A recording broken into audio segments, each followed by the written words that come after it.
ഭാസ്കര എല്ലാവർക്കും എന്താണെന്ന് വെച്ചാൽ കൊടുക്ക്. കള്ളോ കപ്പയോ കരിമീനോ കൊഞ്ചോ എല്ലാം പോരട്ടെ, എല്ലാം എൻ്റെ ചിലവ്. എല്ലാവരും അടിച്ചു കയറി വാ.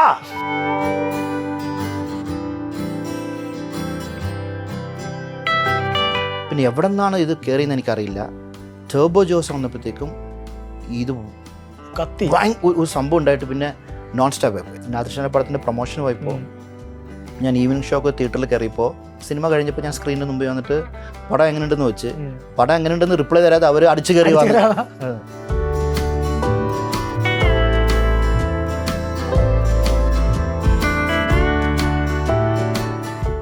സാറ് എനിക്ക് ആ സ്പേസ് തരണ്ടേ, ആ ചെയ്യാനുള്ള സ്പേസും തരണം, അത് എൻകറേജ് ചെയ്ത് തരണം. അതിൻ്റെ ഒപ്പം സാറ് ഡയലോഗ് പറയുന്നുണ്ട്, എല്ലാം ഉണ്ട്. സാറാണ് ഇൻട്രൊഡ്യൂസ് ചെയ്യുന്നത്, ദുബായ് ജോസ് സാറാണ് ഇൻട്രൊഡ്യൂസ് ചെയ്ത് തരുന്നത്. പോട്ടഡ ബാലായിട്ട് ഇസ് ഐക്കോണിക് ഡയലോഗ്. വേറെ ആര് അഭിനയിച്ചാലും അത്ര റീച്ച് വരില്ല. ലാൽ സാറ് കൂടെ ഉണ്ടായതുകൊണ്ടാണ് ദാറ്റ് റീച്ച്. എന്നുവെച്ചാൽ പറയുന്ന ഓപ്പോസിറ്റ് ആളിൻ്റെ പോലെ ഇരിക്കും ഒരു നമുക്ക് റീച്ച് കിട്ടുന്നത്. ഞാൻ സാറിന് ഷോട്ട് എടുത്തിട്ടുണ്ട്. ഞാൻ കമൽ സാറിന് ഞാൻ എടുത്തിട്ടുണ്ട്, ഷോട്ട് എടുത്തിട്ടുണ്ട്. ആ ഷോട്ട് ക്യാമറമാൻ എടുക്കാൻ പറ്റില്ല.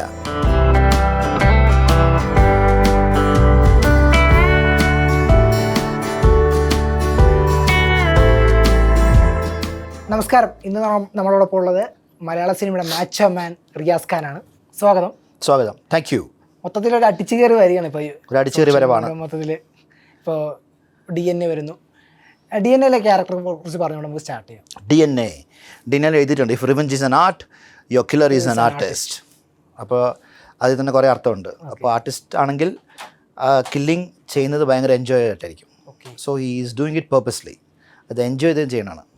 അങ്ങനെ ഒരു ആർട്ട് എൻജോയ് ചെയ്ത് നമുക്ക് ചെയ്യാൻ പറ്റില്ല. അപ്പോൾ അതിലൊരു ട്വിസ്റ്റ് ഉണ്ട്. എന്താണത്? Why is you doing that? DNA ഒരു ക്രൈം ഒരു നടന്നു കഴിഞ്ഞാൽ അതിൽ നമ്മൾ ഒരു സാധനം കണ്ടുപിടിക്കുന്നത് നമ്മുടെ DNA കൂടെയാണ്, അല്ലേ? DNA. ഇനി DNA നശിപ്പിച്ച് കളഞ്ഞാൽ ക്ലൂ ഇല്ല. So what is going to happen? അങ്ങനെ ആ DNA ഉണ്ടോ, DNA ഇല്ല, എന്ത്, വാട്ട് ഈസ് ഇറ്റ്? അങ്ങനെ വരുന്നുണ്ട്. സോ കുറേ twist and turns in DNA. പിന്നെ കുറേ ആക്ടേഴ്സ് ഉണ്ട് DNA. പിന്നെ അഷ്കർ ആണ് ലീഡ് ചെയ്തിരിക്കുന്നത്. So all the best to Ashkar. അഷ്കറിൻ്റെ ഒരു ബിഗ് ഫിലിമാണ് കാരിയറിൽ. സോ അഷ്കർ നല്ലൊരു ആക്ടറാണ്. അഷ്കർ ആരാണെന്നുള്ളതൊക്കെ അറിയാലോ.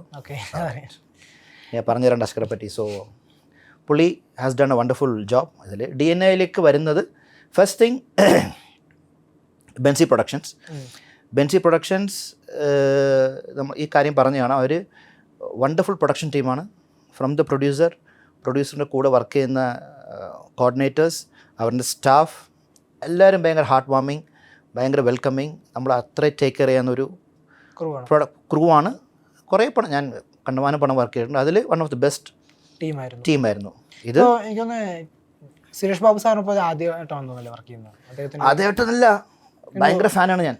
കട്ട ഫാനാണ് സുരേഷ് സാറായിട്ട്. ഞാൻ കോട്ടയം കുഞ്ഞുമല ഭയങ്കര ഫാനാണ്. അപ്പോൾ സാറിൻ്റെ പടം സാറിനോട് വർക്ക് ചെയ്യണമെന്ന് വലിയൊരു ആഗ്രഹമായിരുന്നു കുറച്ച് വർഷങ്ങൾക്ക് മുമ്പ്. പിന്നെ അതിപ്പോഴാണ് സംഭവിച്ചത്. പിന്നെ അതിലേക്ക് കണക്ട് ചെയ്തത് AK സന്തോഷാണ്, റൈറ്ററാണ്. പുള്ളി ഞാനായിട്ട് ലോങ് ടൈം റിലേഷൻ, കുറേ വർഷമായിട്ട് എനിക്കറിയാം. ഞങ്ങൾ തിക്ക് ഫ്രണ്ട്സാണ്. ഞങ്ങൾ കുറേ തമാശയും കാര്യങ്ങളും ഭയങ്കര ജോളിയായിട്ട് അങ്ങോട്ടും ഇങ്ങോട്ടും പോകുന്ന ആൾക്കാരാണ്. അങ്ങനെ പുള്ളിയാണ് അത് കണക്ട് ചെയ്തത്. ഞാനാണത് ചെയ്യണമെന്ന് പുള്ളി പറയുകയും ചെയ്തത്, കണക്ട് ചെയ്തത്. അപ്പോൾ പുള്ളിയാണ് ഫോണിൽ കൂടെ പറഞ്ഞത്, ഞങ്ങൾ വണ്ടി കയറി അടിച്ചു കയറി വന്നോ അങ്ങോട്ട്, സംഭവം സൂപ്പറാണെന്ന് പറഞ്ഞത്. സോ അങ്ങനെയാണ് DNA ഞാൻ കണക്റ്റ് ആണത്. ഇപ്പോൾ മൊത്തത്തിൽ ഈ അടിച്ചു കയറുക എന്നുള്ളത് ഇപ്പോൾ കുറച്ച് നാളായിട്ട് കഴിഞ്ഞ ഒരു 2 ആഴ്ചയായിട്ട് സോഷ്യൽ മീഡിയയിൽ ഇങ്ങനെ വൈറലായിക്കൊണ്ടിരിക്കുകയാണ്. ഒരു ഫസ്റ്റ് ഇത് എവിടെ വെച്ചാണ് ഈ അടിച്ചു കയറുക എന്നുള്ള ഡയലോഗ് ഹിറ്റാകുന്നത് എപ്പോഴാണ് അറിയുന്നത്? ആക്ച്വലി ഒരു 3 മാസമായിട്ട് ഇതിങ്ങനെ കിടപ്പുണ്ട്. ഇങ്ങനെ അവിടെ ഇവിടെ ആയിട്ടൊക്കെ ഇങ്ങനെ വരുന്നുണ്ട്. അത് ഞാൻ കാണുന്നുണ്ട്, ഞാൻ ഇടയ്ക്കിടെ കാണുന്നുണ്ട്. കുറേ കമൻസ് ഉണ്ട്. ഈ കമൻസ് വേറെ ആക്ടേഴ്സിൻ്റെ ഇതിലൊക്കെ ഉണ്ട്, അടിച്ചു കയറിവാന്ന്. ഇപ്പോൾ ഈ നമ്മുടെ നടൻ സുധീർ ഞാനിപ്പോൾ 4 ദിവസം മുമ്പ് കൊച്ചിയിൽ ഉണ്ട്. അപ്പോൾ അതിന് മുമ്പ് ഗോൾസ് ജിമ്മിൽ ഞാൻ ഇതുപോലെ ഒരു ഷൂട്ടിംഗ് വന്നപ്പോൾ സുധീർ എൻ്റെ കൂടെ ഉണ്ടായിരുന്നു. വർക്കൗട്ട് ചെയ്തപ്പോൾ സുധീർ ഒരു വീഡിയോ ഇട്ട്. അപ്പോൾ അതിൽ കുറേ അടിച്ചു കയറുക കമൻ്റ് ഉണ്ട്. അപ്പോൾ സുധീറിന് മനസ്സിലായിട്ടില്ല എന്താണെന്ന്. അപ്പോൾ സുധീർ അന്നല്ല, അത് പറഞ്ഞ് കുറച്ച് നാൾ അതൊന്നും മില്യൺ കണക്കിന് അതൊരു വ്യൂ വന്നു. അപ്പോൾ വെച്ച് ഇക്ക എന്താ സുധീര എന്ന് വെച്ച് ഇതെന്താണ് ഈ അടിച്ചു കയറി വാ എല്ലാത്തിനുണ്ട് അവൻ സുധീര അടിച്ചു കയറി വാ ഞാനൊരു പടം അഭിനയിച്ചു ജലോത്സവം. ആ ജലോത്സവത്തിൽ ഞാൻ പറഞ്ഞ ഡയലോഗാണ്. അതാണല്ലേ എനിക്ക് പിടി കിട്ടുന്നത്. എല്ലാ കമൻറ്റിൻ്റെ ഭാഗത്ത് അടിച്ചു കയറി ഇതാണ്. അപ്പോൾ ഇതിങ്ങനെ പതുക്കെ ഇങ്ങനെ ഉണ്ട്. ഇതിൻ്റെ ഇടയ്ക്ക് ദോഹയിൽ ഞാനൊരു ഫംഗ്ഷന് പോയി. അതിൽ ആവശ്യത്തിൻ്റെ വീഡിയോ ഇട്ട് ഞാൻ. ഓക്കെ. അതിൽ ആക്ച്വലി കുറേ പേര് ചെയ്തിട്ടുണ്ട്. അത് ശ്വേത മേനോൻ, ഞാൻ, അബു സലീം എല്ലാം കൂടി ഇങ്ങനെ ചെയ്തിട്ടുണ്ട്. അപ്പോൾ ഈ കുറേ പേര് ലൈനിൽ അങ്ങോട്ടും ഇങ്ങോട്ടും ആടിപ്പോൾ സ്ഥലം കിട്ടുന്നില്ല. അപ്പോൾ ഞാൻ ചാടി ഇപ്പുറത്തൊരു കോമളിത്തനം കാണിച്ച് ഇപ്പുറത്തൊരു വേറൊരു കോമളിത്തനം. ഇത് ഒരു പയ്യൻ സൂം ചെയ്തെടുത്തിട്ട് അത് മാത്രം ടാഗ് ചെയ്തിട്ട് ഇട്ട് ഈ അടിച്ചു കയറാൻ ആവശ്യം കൂടി ചേർത്തിട്ട്. അപ്പോൾ കുറച്ച് ഇങ്ങനെ പോയി. ഞാനിത് നോക്കിക്കൊണ്ടിരിക്കുകയല്ല, പക്ഷേ ഇതിങ്ങനെ നമുക്കറിയാമല്ലോ, നമുക്ക് വരുന്നുണ്ട്. ഇതിങ്ങനെ ആയി. പിന്നെ എവിടെ നിന്നാണ് ഇത് കയറിയെന്ന് എനിക്കറിയില്ല. ടർബോ ജോസ് വന്നപ്പോഴത്തേക്കും ഇത് കത്തി ഒരു സംഭവം ഉണ്ടായിട്ട് പിന്നെ നോൺ സ്റ്റോപ്പ് ആയി പോയത്. ടർബോയുടെ പോസ്റ്റേഴ്സ് പോലെ പിന്നെ അടിച്ചു കയറി ഭയങ്കര ഹാപ്പി അല്ലേ, സന്തോഷമല്ലേ? അത് വെരി ഹാപ്പി മൂമെൻ്റ് ആണ്. തിയേറ്ററിൽ ടർബോ ജോസ് കത്തിക്കുന്നു, ഇവിടെ സോഷ്യൽ മീഡിയയിൽ ദുബായ് ജോസ് കത്തിക്കുന്നു. ഞാൻ ഏറ്റവും വലിയ ഹാപ്പിനെസ് എനിക്ക് കിട്ടിയത് എപ്പോഴാണെന്ന് വെച്ചാൽ ഈ നാദൃഷൻ്റെ പടത്തിൻ്റെ പ്രൊമോഷൻ പോയപ്പോൾ ഞാൻ ഈവനിങ് ഷോക്ക് തിയേറ്ററിൽ കയറിയപ്പോൾ സിനിമ കഴിഞ്ഞപ്പോൾ ഞാൻ സ്ക്രീനിന് മുമ്പ് വന്നിട്ട് പടം എങ്ങനെയുണ്ടെന്ന് വെച്ച്, പടം എങ്ങനെയുണ്ടെന്ന് റിപ്ലൈ തരാതെ അവർ അടിച്ചു കയറി വന്നു. So that is so happy. ഞാൻ പറഞ്ഞ ഡയലോഗ് വേറൊരു പടത്തിലെ ഡയലോഗ് വേറൊരു പടത്തിൻ്റെ പ്രൊമോഷന് വേണ്ടി യൂസ് ചെയ്യുക എന്ന് പറയുമ്പോൾ തന്നെ ഭയങ്കര ഹാപ്പി മൂമെൻ്റ് ആണ്. ഇപ്പോൾ 20 വർഷങ്ങൾക്ക് ഇപ്പുറമാണത്, 2004 ജലോത്സവം വരുന്നത്. 20 വർഷങ്ങൾക്ക് ഇപ്പുറമാണ് ഈ പറഞ്ഞാൽ അടിച്ചു കയറി വന്ന പറഞ്ഞ ഡയലോഗ് ഹിറ്റാകും. ആ ഒരു ഡയലോഗ് എന്ന് പറയുന്നത് ഒരു ഇൻസിഡൻറ്റിലല്ല, പലപ്പോഴും പല ടോണിൽ. അത് ചാക്കോച്ചനോടുള്ള പറയുന്നുണ്ട്, ഇപ്പൊ ആ അടിച്ചു കയറി വന്ന ഡയലോഗ് അന്ന് എങ്ങനെയാണ് അത് അന്ന് പറഞ്ഞപ്പോഴും ഭയങ്കര എൻജോയ്മെന്റ് ആണ്. അന്ന് പറഞ്ഞപ്പോഴും ഇത്രയും സന്തോഷമുണ്ട് സെറ്റിനകത്ത്, ഷൂട്ടിംഗ് സ്പോട്ടിനകത്ത് അന്ന് തന്നെ ഈ അതിൻ്റെ ക്യാമറമാൻ വേണോട്ടനാണ്. ഓക്കെ, വേണോട്ടിൻ്റെ ക്യാമറ ക്രൂ ഭയങ്കര അടിപൊളി ക്രൂവാണ് ക്യാമറമാൻ. ഓക്കെ, അവരുടെ സെറ്റപ്പ് എല്ലാം. അപ്പോൾ അവരൊക്കെ പറയും പാക്കപ്പ് അടിച്ചു കയറണ്ടേ, അടുത്ത നാളെ പറഞ്ഞു ഷൂട്ടിംഗ് ആണ്, നമ്മൾ ഇത് കഴിയിട്ടുണ്ട് അടിച്ചു കയറാറുണ്ട്. സോ ഇങ്ങനെ അത് അപ്പോഴേ ഇങ്ങനെ ഇതുണ്ട്. പക്ഷേ ഇത് പടത്തിൽ ഓരോ സീൻ ചെയ്ത് വരുമ്പോഴും ഇത് എഴുതിയത് സുന്ദരാജാണ്. സിബി സാറ് ഓരോ സീൻ കഴിയുമ്പോഴും ഇതിങ്ങനെ പറഞ്ഞ് പിന്നെ അത് പറഞ്ഞത് എൻ്റെ സ്റ്റൈലിലായിപ്പോയി. എൻ്റെ സ്റ്റൈൽ അപ്പോൾ സിബി സാർ അതിന് ഇഷ്ടപ്പെട്ടു. ഓക്കെ, റിയാസിൻ്റെ സ്റ്റൈലിൽ തന്നെ അത് പറഞ്ഞു, ആക്ഷനും കാര്യങ്ങളിട്ട് പറഞ്ഞു. അപ്പോൾ ഓരോ ഇമോഷനിൽ അത് കയറ്റി കൊടുത്ത് പിന്നെ സീൻ അത് എൻഹാൻസായി. അപ്പോൾ പിന്നെ പണം മുഴുവനും നിറഞ്ഞു തന്നു. അപ്പോൾ എല്ലാ സിറ്റുവേഷനും ചാക്കോച്ചനാണെങ്കിലും ഹീറോ, പുള്ളിനോട് സംസാരിക്കുമ്പോഴും റൊമാൻസ് ചെയ്യാൻ പോകുമ്പോഴും എല്ലായിടത്തും ഉണ്ട്. പക്ഷേ ചെയ്യുന്നത് എൻ്റെ കൂടെ ഒരാൾ നിൽപ്പുണ്ട്, ജഗതി ചേട്ടൻ നിൽപ്പുണ്ട്. സാറിൻ്റെ ഒപ്പമാണ് ചെയ്യുന്നത്, ജഗതി സാറിൻ്റെ ഒപ്പമാണ് ചെയ്യുന്നത്. അത് ഭയങ്കര വലിയൊരു കാര്യമാണ്. എന്നുവെച്ചാൽ ഓൾറെഡി പുള്ളി ടോപ്പ് ടു ടോപ്പിൽ നിൽക്കുകയാണ്. ഓക്കെ, ഇല്ല ജഗതി സാർ തന്നെ ലെജൻഡായിട്ട് അവിടെ നിൽക്കുകയാണ്. ഇങ്ങനെ അതിൻ്റെ അപ്പുറം ഒന്നും ചെയ്യാനൊന്നും ഇല്ല അങ്ങനെ നിൽക്കുകയാണ്. ഇതിൻ്റെ ഇടയ്ക്ക് കിടന്നാണ് ഈ കളി. അപ്പോൾ താങ്ക്സ് ടു ഹിം. എന്നുവെച്ചാൽ സാറ് എനിക്ക് ആ സ്പേസ് തരണ്ടേ, ആ ചെയ്യാനുള്ള സ്പേസും തരണം, അത് എൻകറേജ് ചെയ്ത് തരണം. അതിൻ്റെ ഒപ്പം സാറ് ഡയലോഗ് പറയുന്നുണ്ട്, എല്ലാം ഉണ്ട്. സാറാണ് ഇൻട്രൊഡ്യൂസ് ചെയ്യുന്നത്, ദുബായ് ജോസ് സാറാണ് ഇൻട്രൊഡ്യൂസ് ചെയ്ത് തരുന്നത്. പിന്നെ സാറയുടെ ലിപ് ടു ലിപ്പ് കിസ് ഉണ്ട്, കുറേ ഉണ്ട്. പക്ഷേ ഇതൊക്കെ ഹി ഹാസ് ടു ഡു അല്ലേ സാർ ചെയ്യേണ്ടത്. സോ ഇതെല്ലാം കൂടി ചേർന്നാണ് ഈ എലിമെൻറ്റ്. അതെ. ഇപ്പോൾ ആ ഒരു ക്യാരക്ടറിൻ്റെ ആ ഒരു ഡയലോഗില്ലേ, അത് റിയാസ്ക്ക് ഫസ്റ്റ് ടൈം അത് റിയാസ്ക്ക് കയ്യിൽ നിന്ന് ഇട്ടതാണോ അതോ സ്ക്രിപ്റ്റിലുണ്ടായിരുന്നോ? അടിച്ചു കയറി കയ്യിൽ നിന്ന് ഞാൻ ഇട്ടതല്ല, ഡയലോഗിൽ പറഞ്ഞു നോക്കി ഇങ്ങനെ ഇതിൽ കൂടെ ഇതും കൂടി ചേർത്ത് പറയാൻ പറ്റുമോ റിയാസ് എന്ന് വെച്ച്. അപ്പോൾ ഇത് പറഞ്ഞ് ഞാൻ ആ ഡയലോഗ് പറഞ്ഞപ്പോൾ റിയാസ് സ്റ്റൈലിൽ പറഞ്ഞെന്ന് പറഞ്ഞു. അപ്പോൾ ഞാൻ എൻ്റെ സ്റ്റൈലിൽ അത് പറഞ്ഞു, എൻ്റെ ഒരു ബോഡി ലാംഗ്വേജ് ആണ് ആ ഒരു ക്യാരക്ടറിന്. അപ്പോൾ അത് സിബി സാറിന് ഓക്കെയാണ്, ക്യാമറമാൻ ഓക്കെയാണ്, നൈസ്, റിയാസ് ചെയ്യണം, അത് കറക്റ്റാണ്. ചെയ്തപ്പോൾ അതങ്ങനെ പിന്നെ എല്ലാ സീനിലും അത് കയറി പിന്നെ അത് പണം മുഴുവൻ അങ്ങനെ ഒരു ടോൺ പിടിക്കാം. ഇപ്പോൾ ബാലേട്ടനായിരിക്കും ഒരു പക്ഷേ റിയാസ് ഖാൻ എന്ന് പറയുന്ന ആക്ടറെ മലയാളികൾക്ക് അത്രയ്ക്ക് കറക്റ്റ്.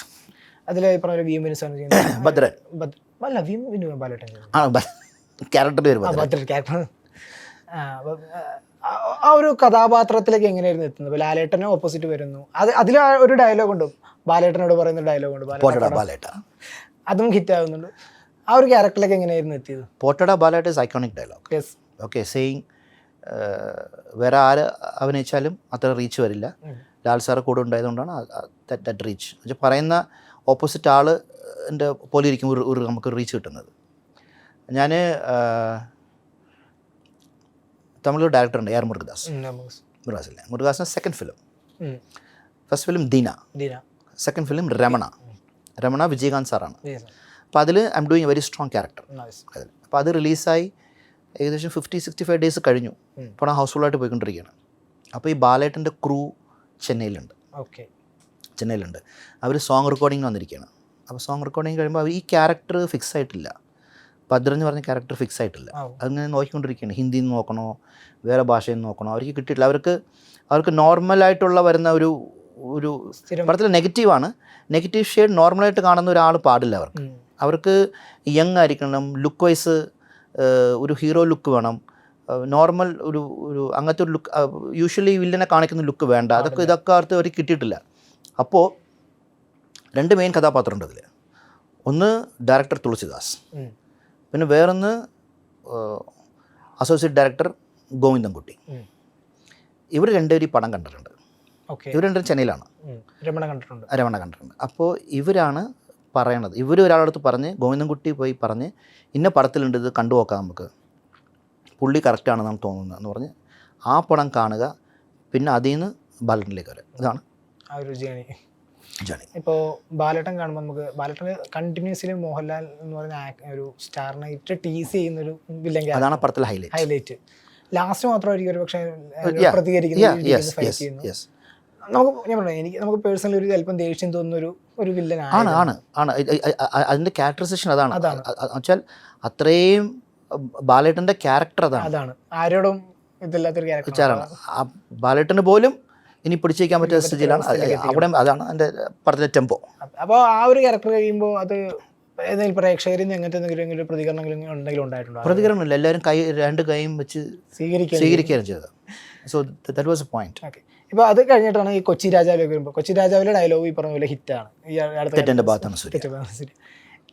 എന്തുകൊണ്ടായിരിക്കും ഇപ്പം റിയാസ് ഖാൻ്റെ ഈ ഡയലോഗുകൾ ഇപ്പോഴും വർഷങ്ങൾക്ക് ശേഷം പിന്നെ ഹിറ്റായിക്കൊണ്ടിരിക്കുന്ന ഒരു കാരണം എന്തായിരിക്കും? റിയാസ് ഖാൻ മേ ബി എനിക്കറിയില്ല. മേ ബി ഇപ്പോഴത്തെ യൂത്തായിട്ട് അത് കണക്റ്റഡ് ആയിരിക്കും. അത് കണക്റ്റഡ് ഉണ്ടായിരിക്കും അവർക്ക്. സോ അതുകൊണ്ടായിരിക്കും അത് ഹിറ്റാവുന്നത്. മേ ബി അടിച്ചു കയറി വാ, മേ ബി ഇപ്പോഴത്തെ യങ്സ്റ്റേഴ്സ് അവർ തമ്മിൽ സംസാരിക്കുമ്പോൾ അവർക്ക് ഇടാൻ പറ്റിയ ഒരു ഈസി വേർഡ് ആയിരിക്കും അത്. വീട്ടിൽ നിന്ന് അടിച്ചേറി വന്നേ ആയിരിക്കും. എടാ കുറേ നേരം വീട്ടിൽ നിന്ന് അടിച്ചേറി വാ, അങ്ങനെ യങ്സ്റ്റേഴ്സ് സംസാരിക്കുന്നതായിരിക്കും. ഓക്കെ. അല്ലെങ്കിൽ 2 ഫ്രണ്ട്സ് തമ്മിൽ ഒരു വഴക്കുണ്ടാക്കി അവർ തമ്മിൽ പറഞ്ഞിട്ടായിരിക്കും തെറ്റെൻ്റെ ഭാഗത്താണെന്ന്. ഓക്കെ. അപ്പോൾ അതിൽ നിന്ന് എടുത്താണ് അവർ. സോ അത് അവർക്ക് കണക്ടിവിറ്റി കിട്ടിക്കാണും. മേ ബി അതുകൊണ്ട് ആയിരിക്കാം. ഔട്ട് ഓഫ് ലവ് ആവാം, ഔട്ട് ഓഫ് ഇഷ്ടമാവാം, എല്ലാം ആവാം, എന്ത് വേണമെങ്കിലും ആവാം. So what ever it is I am very happy. Okay. ഇപ്പോൾ തമിഴിലായാലും മലയാളത്തിലായാലും ഒരുപാട് ഗംഭീരമായിട്ടുള്ള ഡയറക്ടേഴ്സിനൊപ്പം വർക്ക് ചെയ്യാൻ പറ്റുന്നുണ്ട്. ഇപ്പോൾ മലയാളത്തിലാണെങ്കിൽ ജോഷി സാറാകട്ടെ അല്ലെങ്കിൽ വി മിനി സാറാകട്ടെ ഒരുപാട് പേർക്ക്. തമിഴിലേക്ക് വന്നു കഴിഞ്ഞാൽ ഇത് മണിരത്നം തൊട്ട് മുരുകദാസ് സാർ അങ്ങനെ ഒരുപാട് പേർക്കും വർക്ക് ചെയ്യാൻ പറ്റിയിട്ടുണ്ട്. അതൊരു അങ്ങനെ ഒരുപാട് ഒരു വലിയ ഫിലിം മേക്കേഴ്സിനൊപ്പം വർക്ക് ചെയ്യാൻ പറ്റി എന്നുള്ളതിന് എങ്ങനെ കാണുന്നു റിയാസ് ഖാൻ എന്നൊരു ആക്ടർ? ഇതെല്ലാം സിറ്റുവേഷൻസ്. ഞാൻ ആ സിറ്റുവേഷനിൽ അവരുടെ ചിന്തയിൽ ഞാൻ വന്നു, അങ്ങനെയാണ് സംഭവം ഉണ്ടാണ്. You don't call as luck എന്നല്ല, യു ആ സിറ്റുവേഷൻ നമ്മൾ ഉണ്ടാക്കിയെടുക്കുക, അല്ലെങ്കിൽ അതിന് യു ആർ കേപ്പബിൾ. സോ നമ്മളതിൽ you are there with them. So ഇനി അവിടെ വരുമ്പോൾ you perform, do the best.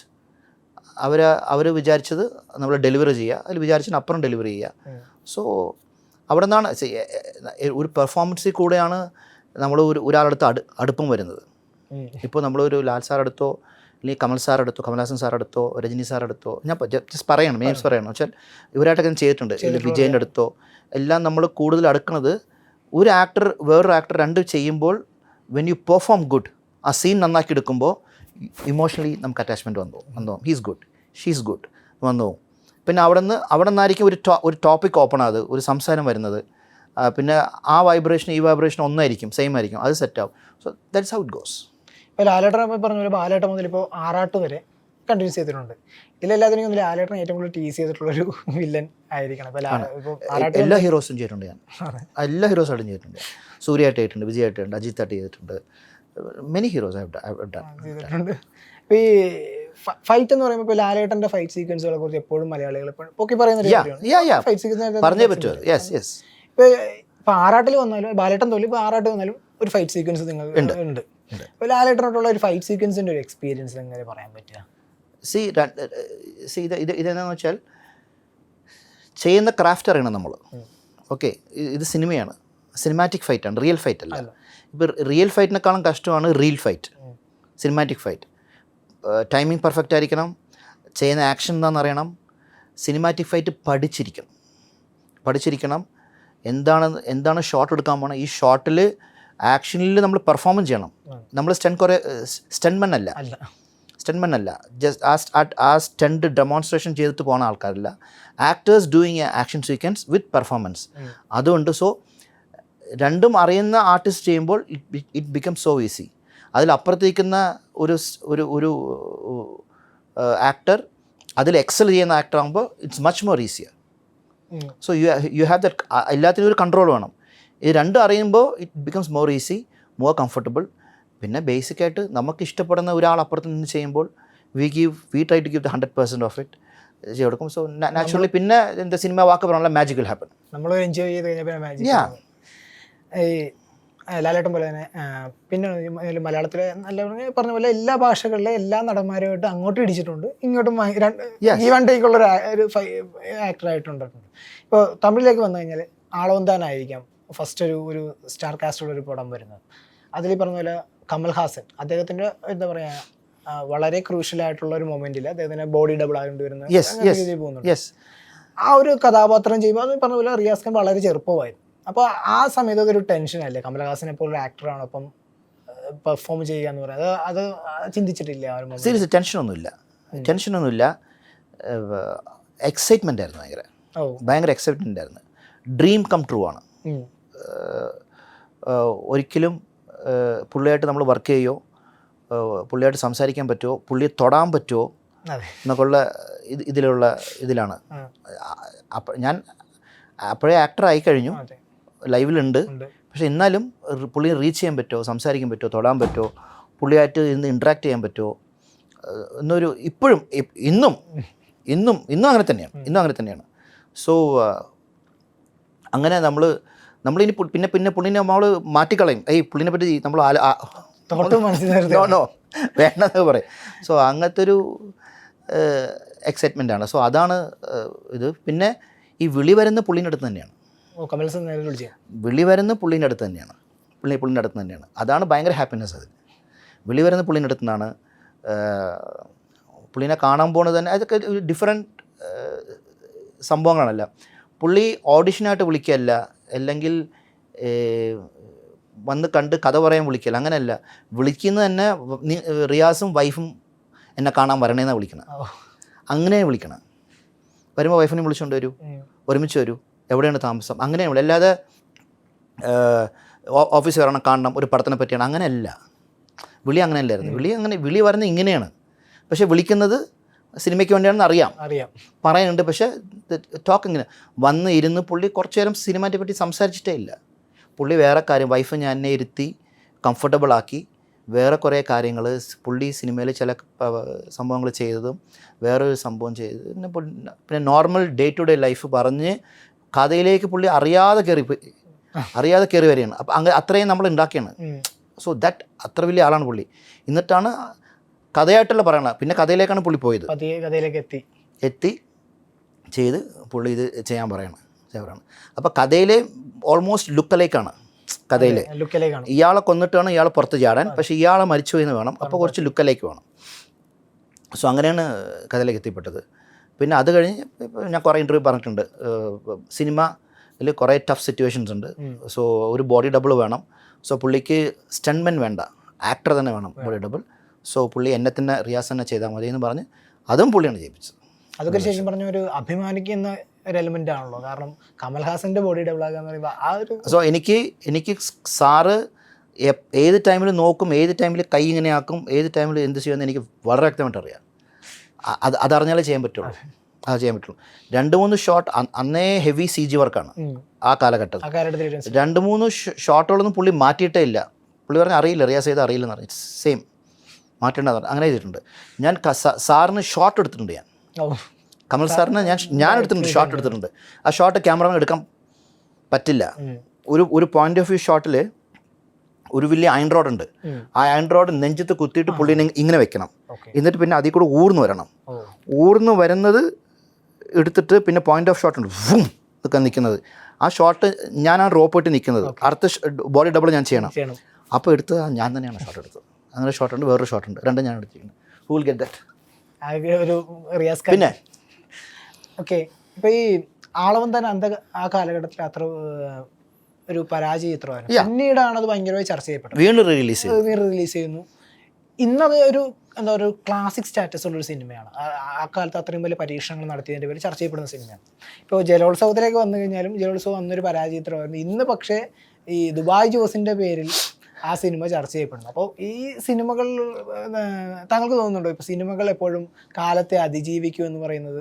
True അല്ലേ? അതെ, ട്രൂ. അതെപ്പോഴും സിനിമ നമ്മളിപ്പോൾ ഈ ഭൂമിയിലില്ലെങ്കിലും, നമ്മൾ ഈ ഭൂമിയിൽ നിന്ന് വിട്ടു പിരിഞ്ഞ് പോയാലും, അതായത് മരിച്ചു പോയാലും, ഇറ്റ്സ് ഓൾവേസ് ദെയർ. നമ്മൾ ഓൾവേസ് റിമെമ്പേർഡ് ഇൻ സ്ക്രീനിലുണ്ട് നമ്മൾ. So we never dye. അത് ഫിലിം ആക്ടർ ചിരഞ്ജീവിയായിട്ട് മാറി. അതെ. ഇനി തമിഴ് തന്നെ പറയുന്നത് ഗജിനി അതായത് താങ്കളൊരു നാളെ റിലീസ് ചെയ്യുമ്പോൾ അപ്പോൾ ആ സിനിമയിൽ ശരിക്കും പറഞ്ഞാൽ അതുവരെ നമ്മൾ കാണുന്ന സൂര്യനെ നിന്നും ബ്രേക്ക് ചെയ്തുകൊണ്ട്, അതായത് സഞ്ജയ് രാമസ്വാമി എന്ന കഥാപാത്രത്തിൽ നമ്മൾ ആ കഥ ആരംഭിക്കുമ്പോൾ ഫേസ് ചെയ്യുന്നു, പിന്നെ ബ്രേക്ക് ചെയ്യുന്ന ആ ഡയറി തുറക്കം നടത്തുന്നു. അതായത് താങ്കൾ വായിക്കുന്നതിലൂടെയാണ് പിന്നെ സഞ്ജയ് രാമസ്വാമി പ്രേക്ഷകനെ അറിയുന്നത്. ആ ഒരു കഥാപാത്രം അല്ലെങ്കിൽ അത് അത്രയും ചർച്ച ചെയ്യപ്പെടുന്ന ഒരു സിനിമയിലേക്ക് ഭാഗമാകുന്ന ഒരു മൊമെന്റ് എങ്ങനെയായിരുന്നു? AR മുരുകദാസ് എനിക്കൊന്ന് 3-ാമത്തെ 4-ാമത്തെ ഫിലിം കണ്ടാണ്. രമണ ഫസ്റ്റ്, സെക്കൻഡ് ഇത് രമണ, രമണ കഴിഞ്ഞിട്ട് ഐ തിങ്ക് ഇറ്റ്സ് ഗജനിയാണ്. സോ അപ്പോഴേ ഞങ്ങൾ തമ്മിൽ ലിങ്കായി കഴിഞ്ഞു. He knows me. ഈ പുള്ളിക്കറിയാം, പുള്ളിക്ക് ഞാൻ എന്ത് പെർഫോം ചെയ്യുന്ന പുള്ളിക്കറിയാം. സോ നോർമലി ആ മൂവിയിലേക്ക് ഞാൻ ഇൻവോൾവ് ആയി, പാർട്ട് ഓഫ് ദ മൂവി ആയിക്കഴിഞ്ഞു, വന്നു കഴിഞ്ഞു. പിന്നെ സൂര്യയ്ക്ക് എനിക്കും കുറേ ലുക്ക് ലൈക്സ് ഇതുണ്ട്, സിമിലറായിട്ടുണ്ട്. അപ്പോൾ 2 സ്ട്രോങ് ആൾക്കാർ വേണം ഈ 2 ക്യാരക്ടർ ചെയ്യാൻ വേണ്ടി. അപ്പോൾ ഓട്ടോമാറ്റിക്കായിട്ട് I'm into that script. അതിലേക്ക് പോയത് ഈ 2 സ്ക്രിപ്റ്റിൽ കൂടെ തന്നെയാണ് ഹിന്ദി ചെയ്തപ്പോഴും അമീർ ഖാൻ വാണ്ടഡ് അമീർ സാറിന് ഇല്ല റിയാസിനെ ചെയ്താൽ മതി എന്ന് പുള്ളിയാ പറഞ്ഞു. അവർ ഹിന്ദി സ്റ്റാറിനെ നോക്കിയത്. അമീർ സാർ നേരിട്ട് പറഞ്ഞു അവർ ഹിന്ദി എടുക്കണം, will go for Hindi stars എന്നാണ് പറഞ്ഞത്. പുള്ളി തന്നെ ചെയ്താൽ മതി എന്ന് പറഞ്ഞു. ഈ 3 പേര് മാറ്റുമെന്ന് പറഞ്ഞു. ഹീറോയിൻ, പോലീസ് ഓഫീസർ, വില്ലൻ മാറ്റരുത്. ഇപ്പോൾ ഇത് പറഞ്ഞു ഗജനി അല്ലെങ്കിൽ രമണ, ഇതിൽ നിന്നൊക്കെ തീർത്തും വ്യത്യസ്തമായൊരു വേഷമായിരുന്നു ബദ്രിയിൽ ഈ പറഞ്ഞ പോലെ റിയാസ് ഖാൻ വളരെ സോഫ്റ്റ് സാധാരണ പവർഫുൾ ആണ്, പക്ഷെ ഇതിൽ ഭയങ്കര സോഫ്റ്റ് സാധാരണ ഒരു ചേട്ടനാണ്. വിജയുടെ ഒരു വളരെ സോഫ്റ്റ് ആയിട്ടൊരു ബ്രദർ. അങ്ങനെ ഒരു ക്യാരക്ടറിലേക്ക് വരുമ്പോൾ എങ്ങനെയായിരുന്നു പെട്ടെന്ന്? മാത്രമല്ല അന്ന് ഇപ്പം തിരിഞ്ഞു നോക്കി കഴിയുമ്പോൾ വിജയ് എന്ന് ഇന്നത്തെ സൗത്ത് ഇന്ത്യയിലെ അതിന് ഏറ്റവും ഇന്ത്യയിലെ ഏറ്റവും വലിയ എൻ്റർടൈനറാണ്. എൻ്റർടൈനർ എന്ന് വെച്ചാൽ ഏറ്റവും കൂടുതൽ മണി മേക്കിംഗ് അവരെയാണ് അങ്ങനെ പറയണം. മൈക്കിൾ ജാക്സൺ, ജാക്കി ചാൻ, വിജയ്, അങ്ങനെ വരണം പേര്.